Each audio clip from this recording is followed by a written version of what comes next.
আজকে অফিস থেকে ফেরার সময় চলন্ত বাসে বসে আচমকায় মনের মধ্যে একটা কথা চলে আসলো। মনে হলো কথাটা আপনাদের সাথে শেয়ার করি। এই যে আমরা রাস্তায় দিয়ে চলতেছি, একটা প্রশস্ত রাস্তা যার কোনো শেষ নেই। একটা রাস্তার সাথে আরেকটা জোড়া লেগে কোথায় না কোথায় চলে গেছে। বাসটা যেমন ডানে যায়, বামে যায়, সামনের দিকে যায়, উল্টা পাশ দিয়ে যায় অন্য একটা বাস।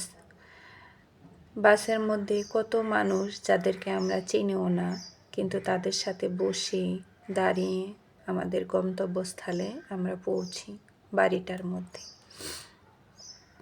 আবার যখন বাসে অ্যাক্সিডেন্ট হয়, দেখা যায় যে অ্যাক্সিডেন্ট হয়ে বাসের যাত্রীর জীবন, নিজেদের জীবন, বাসটা একদম ভেঙে চুরে সব কিছু এলোমেলো হয়ে যায়। কিছুদিন পর আবার বাসটা মেরামত করে ঠিকই রাস্তার মধ্যে চলাচল করে।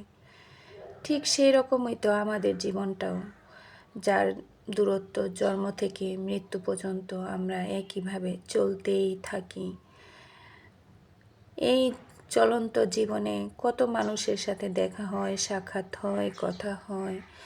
জীবনটার মধ্যে ঝড় তুফান, কত বিপদ, ভালোবাসা, ভালো লাগা, দুঃখ, কষ্ট সব কিছু নিয়ে আমরা চলতে থাকি। আর যখন প্রচণ্ড দুঃখ আসে চারিপাশে, তখন দেখা যায় সেই বাসে অ্যাক্সিডেন্ট করার মতোই জীবনটা একদম এলোমেলো হয়ে যায়, ছন্নছাড়া হয়ে যায়। কিছুদিন পরে আবার সব